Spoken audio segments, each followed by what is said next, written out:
weren't awake before that video, you are probably now. And when we look at talking about outperformers,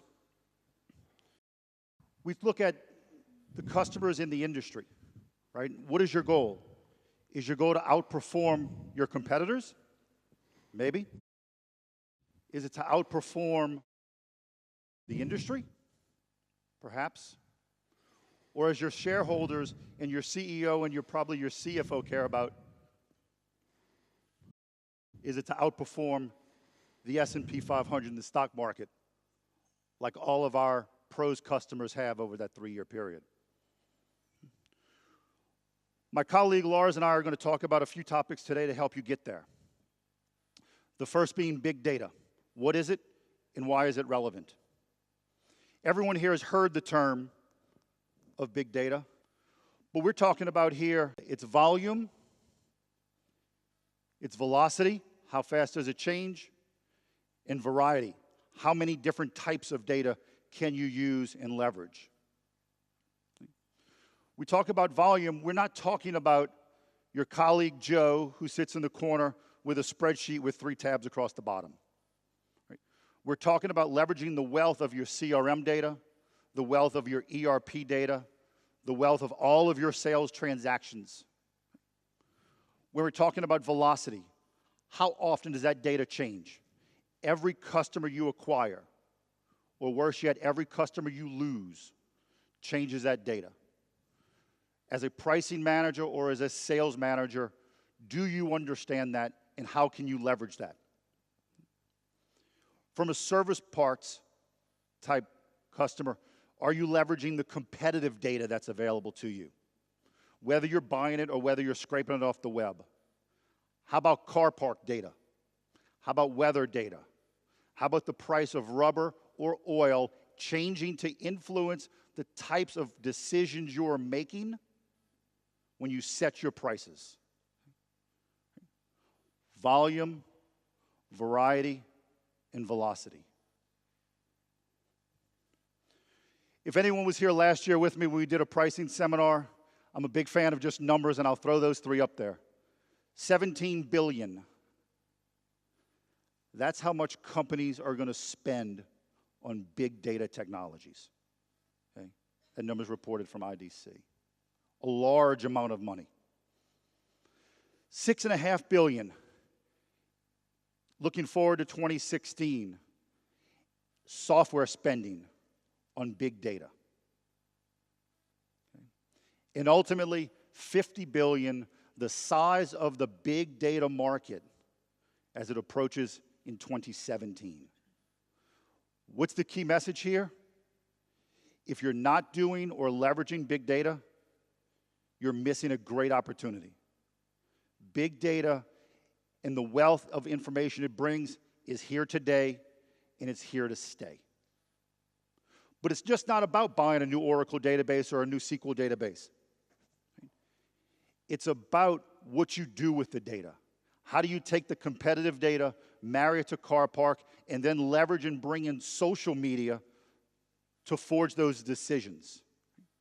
It's not about storing the biggest and the baddest database. It's about what you do with it. A perfect example, I'm sure everyone's heard about Google's self-driving car. I'm not sure of the number of sensors they have in this car, but think about just your own experience as you drive. Temperature, oil pressure, right? Gas, direction. What does Google have to do with this? Weather conditions, traffic conditions, speed, and so on. Right? The wealth of big data. Does anyone want to fathom a guess about how much data is collected in Google? This car, 1 gigabyte. All right? 1 gigabyte work for this car? Not a chance. 2 or 3 more? Keep going. 4 and 5. Try 100 per second. 100 gig per second these sensors generate. If you're in the aerospace industry, think about the number of sensors and the size of big data for a Dreamliner. pales in comparison. Okay? If you're not leveraging big data, if you're not taking advantage of it, you're missing a tremendous opportunity. So my colleague Lars, I'll put the question to you, please. In your industry experience, what types of challenges and what types of benefits have you seen in your career around big data and leveraging that opportunity? Okay, good morning, everybody. It's good to be among after-sales people again. I spent 15, 16 years with the Volvo after-sales organization, or more specifically with the parts organization of Volvo between 1975 and up to the beginning of the 90s. I came back to Volvo as a consultant a year and a half ago. I was approached by Volvo, and they asked me if I could come in as a chief project manager of a pricing initiative, pricing project that had sort of stalled a bit. And I was asked to come in and help Volvo to get it on track again. And I spent a year and a half in this project together with Pros. Pros was the selected vendor, and they were selected way back 2011 in this context by Volvo, and I came in the beginning of 2012 trying to speed up the project again. And that's the reason why we have the cooperation today. And like I said, I can't speak on behalf of Volvo since I retired again, this time for good in the end of June. So I'm just speaking on behalf of myself.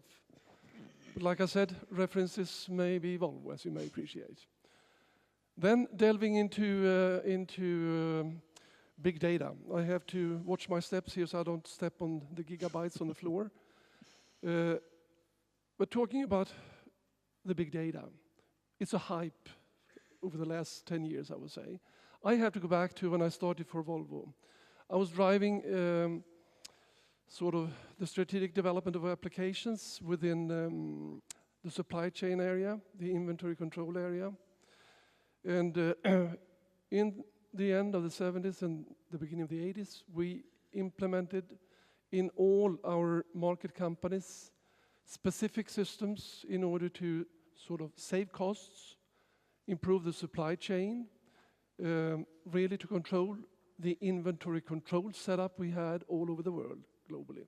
And I'm talking about cars and trucks in this context. At the same time, we started to go for the dealers. We wanted to collect sales information from the dealers, meaning that we developed dealer systems, tied them up to the market systems we had at all importer ships, talking about daughter companies and also private importer ships, and then up to Gothenburg, where we had the headquarters. And we created sort of a seamless chain from the dealers where we could collect information about their sales to their customers. And this is where we started with big data. It was a tremendous period, and we did actually go from just cost saving to be able to sort of work with pricing. We developed the first pricing system in the beginning of the 70s, a pricing system that is actually still running, and which is now being replaced by the applications being supplied by Pros here. This continued. We sort of collected information, sales information from all our markets, both for trucks and cars. And as you may know, AB Volvo divested the Volvo Car Corporation to Ford in the end of the 90s. And AB Volvo was then just running, not just, but when it came to the automotive, we were talking about trucks. Fairly soon, Volvo acquired a number of other truck manufacturers like Renault Trucks, Mack Trucks in the United States, as followed by UD Trucks, Nissan Diesel in Japan, Eicher in India. And suddenly, Volvo was faced with a situation where we had not just the tremendous big data volumes from the Volvo business. Now suddenly we had the same data source in all the other brands, going along with their own legacy systems. So we had a variety of systems that we had to deal with. And the project now that we are dealing with is really to bring all the data into sort of one common system, one common global system for the central units, for the markets, regions, and the market companies, for all brands. And we are not just bringing in sales data from the sales side, we are also bringing in, of course, all procurement data we have within the company. So all information we have available. And when I started for Volvo, we had 200,000 parts for cars and trucks. Today we have 4 million parts to take care of and to handle the data and do it in a harmonized way all over the different brands. So big data is really what we are going for, and we're going to use it in the most clever way we could together with the applications we are now implementing. But a tremendous opportunity starting way back in the 70s when the database was fairly small, or the information he was dealing with, to today, volume, variety, and velocity. And Sean, they were sequential in those days when I started. You have it. Moving on, let's talk about another issue that everyone deals with here, whether you're in the service parts industry for automotive, aerospace, heavy equipment, farming, etc. CEO challenges, everyone has one. A CEO, they have all the challenges. In a recent survey, you can see from this line graph how confident they are about the company's growth strategies and prospects, starting back in early 2000 up to just near 2013, right? While today we are at 40%, twice as much, we certainly would like to see them a lot more confident about our strategies going forward to drive that top-line revenue growth. We can compare this to what are their priorities over the next 12 months. Where are they focused? Customer growth, customer retention, and loyalty strategies. Number one, over here, on the far right.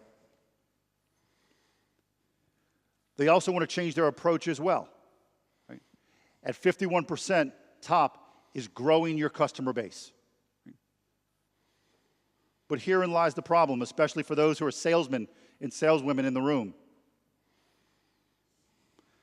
The question remains, how do you sell more to customers when they aren't willing necessarily to buy more, and they certainly aren't willing to pay more? Do you have any customers that you walk into and it says, oh yes, give me the order form, I will sign, and you can add money to that. Give me price increases, that's what I want to see. Not so fast. So again, Lawrence, I'll turn it back to you for your perspective. As you reflect not just on selling more or managing it, are those consistent with some of the executive pressures you saw at Volvo and in your career? And let me start saying that by no means I'm a pricing expert. I've been driving projects over my career within Volvo. So I can't really sort of delve into sort of pricing, harmonization, attribute pricing, and so on and so forth. That's not really my game. I'm really involved in driving the projects. Like I've been doing now with the business side within Volvo, with the IT side, and together with Proust and some other sort of supporting units we have in a project like this one. Talking about the CEO involvement, I mean, we do have a fantastic business case, there's no doubt about it. But actually, replacing the system I talked about from the beginning, the pricing system we started to develop in the beginning of the 80s, like many times, it was really an initiative from the IT side. They realized that we couldn't no longer cope with this system. We couldn't spread them to the other brands, and we couldn't handle really the volumes of data, the big data. So when they actually were driving for a replacement of systems, it didn't take long before really the business executives realized that we had a problem within the company with the 5 brands, and like I said, a non-harmonized pricing strategy. So we had a very full support from their side. This started way back 2007. Then we came to a halt because of the downturn 2008. and the product was put on the shelf. But immediately, when we saw things going up again, the product was reinitiated, driven really from the business side, from the pricing side, from the business people, really to go for growth. And in order to see to it then that we had this harmonization over the different brands. The different brands, they have, of course, a lot of shared data, a lot of shared parts, common parts, and you had pricing within one brand on one part and another kind of pricing strategy for the same amount of parts in the other brands and also the sales regions. Furthermore, it was obvious that we had to change the attitudes and the strategies based on the fact that Volvo changed from being a brand-driven company to become a sales region-driven company. And that is the situation we have today. And this is a truly business-driven product today, and where we are fully supported then by our IT side or the Volvo IT side, and by the application supplied by yours. We'll move on to a third topic, sales and pricing opportunities. How many of you golf? Show of hands. A few. Maybe I should have the question, how many of you try to golf? Many more hands. There we go. You're on the fairway. You're ready to go. You address the ball. All of a sudden, okay, balance. Keep your head down. Focus. Don't bend your arm. The wind, the bird, the duck just ran across. Oh no, you've just lost a $3 ball with a slice into the water. Yep. Everyone's been there. Even if you're not going to shake your head, that's fine. Don't admit it, but you know you've been there.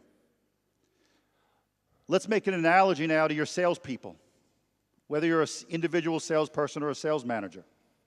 Very much the same. I need to develop an account strategy. I need to send that email. Oh, who's the partners? What do I do? My boss, report, CRM, Salesforce.com. I missed my number. What opportunity do I focus on? The baby needs diapers. Where am I getting my commission check? Account strategy. Where's my opportunity? I have a couple of salespeople right down in the middle just laughing, right? And if you're a salesperson, just shake your head, admit it to yourself, because we know that's what goes on. Okay? Here's a chart that shows exactly where they are spending their time. Okay? Classic problem. It's the golfer. Lots of things moving, lots of things to manage, losing focus on the ball. But how nice would it be if you're sitting there addressing the ball, getting ready to tee off, and it's just, move your left foot forward 2 inches and you're good before you swing. How do you net out that big data, find the opportunities, and then capitalize on them? Whether you're a pricing person, and every little dot can represent a product. Maybe you're a salesperson, and every little dot represents an opportunity in your pipeline. I'll ask you, where are you going to focus in that sea of mess?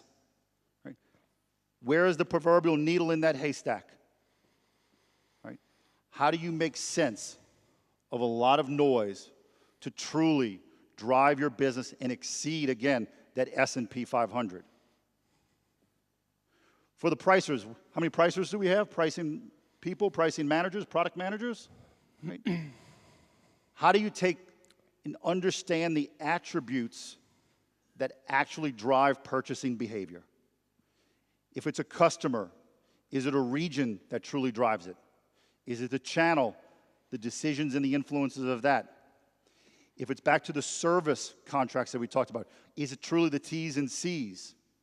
From the product attribute, right? Is it the quality? Is it the color? Is it the length of time in service? What are those attributes? And for those pricers that are using spreadsheets and pivot tables and links to access databases, can you truly use science in that aspect to identify those attributes? Not only identify them, but figures out which one of the 100 are the 2 or 3 or 4 that truly drive the customer's purchasing behavior. I would argue back to the slide before,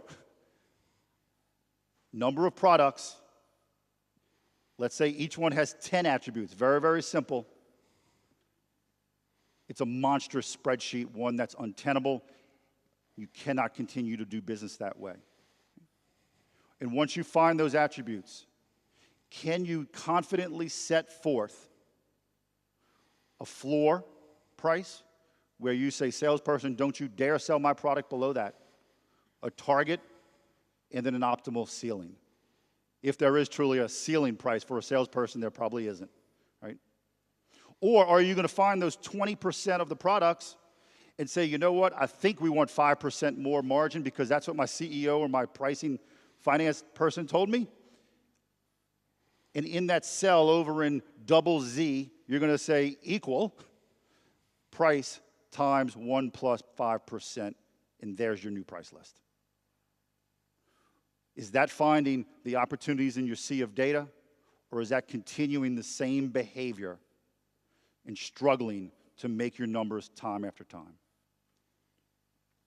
Perhaps you're that salesperson, again, and the salespeople in the room, right?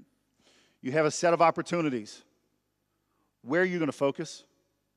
Which ones can you scientifically look at and say, these opportunities in the sea of big data of that sales funnel or pipeline are the truly highest probabilities to close in my quarter, in my year? Because if you can't, let's identify the 4 or 5 and not worry about the other 2,200 that have very low probability. And once you identify those, can you then take those deals and understand how to identify the cross-sell opportunities? How do you identify the upsell opportunities? In short, how do you make those very small bubbles on the left a little bit larger for the right? Continue to drive revenue and sales growth, not by doing the same things, but by doing smarter things. And then ultimately, how do you identify, back to the pricing person, the floor, the target, and the ceiling prices that will win? So if you're a salesperson, I walk in and I can hand you these charts and say, here are your opportunities that will close. This is how you're going to increase the sale, the total sales of that deal. And here are the sales prices that you need to offer. What does that do for you? A lot of confidence? Commission checks, quotas, club, instead of the golfer. Squirrel, bird, wind, tree, slice. So again, I'll turn it back to Lars, right? When you look at big data, we look at combining it with the data science that PROS offers. Beyond those two, what other types of opportunities have you seen in your work and your history? Yeah, I could well go back to previous assignments I've had with Involvo from the headquarter level, implementing finance, forecasting, and consolidation systems, where we also dealt with big data. And I would say that we were running the same kind of, not the same kind of a project, but at the same time, and I'll come back to that later on here, what it really means to get the data we have available integrated with new applications. We had a product 2003 to 2006 at the headquarter, where we really were faced with all data financially from all actually companies, 150, 200 companies in the corporation. When it comes to opportunities now, it's obvious that if you have 4 million part numbers, you have 100 plus pricing people spread around the world. It's really basic and good to have a strategy, a pricing strategy, which is different to just cost plus, where you can consider all the information you need to have in order to make the analytics, the intelligent decisions for the pricing, meeting the customers out there. And also to be, like I said before, harmonized, so that you have an understanding within the company of what is going on in North America with the kind of market you have there, for the very same part as you are also actually selling in Asia. You have to be consistent, because today, I mean, you have a situation where, I mean, we used to have cross-border sales in the 70s and the 80s when it came to truck and car parts in Scandinavia, in Europe. But today, we are talking about the continents. I mean, North American customers, they're buying our parts from Asia, where we have had another kind of pricing strategy, and creates some sort of cannibalism in a company like Volvo. So the opportunities are tremendous. We have challenges, of course. Bringing an application in, like the one we have today, is not the worst part. It's maybe, although it's sort of takes a lot of efforts, it's maybe the simple part of the game. Integrating this big data, all the data we have available in all these legacy systems in the different brands, that's the tough part from a development point of view. The toughest part, though, is the change management. How do we actually get the 100 plus pricing people to fully understand the capabilities we have in the new system? How could they use the tool most effectively? So that's where Volvo is really putting in a lot of efforts in order to upgrade the people out there, competence-wise, in general, when it comes to pricing, and then, of course, also to use the application. We had, just as an example, the first result in the development process was actually a number of waterfall reports coming out of the scientific analytics application. And we could see already there patterns that we hadn't seen before when bringing information together. It was just unbelievable. And we had people from North America, from Asia, sitting in there looking at the reports, using the pilot regions figures and looking at it and doing this job together.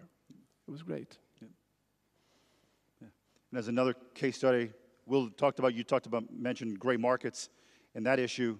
Right? Mopar, familiar with Mopar, up in the bankrupt city of Detroit?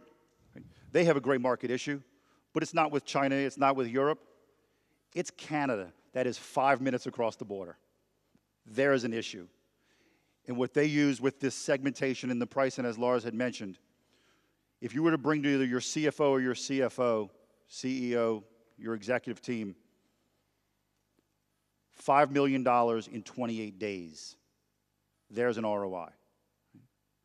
So to leave you, before Thomas gives me the hook, 3 salient points from this last half hour.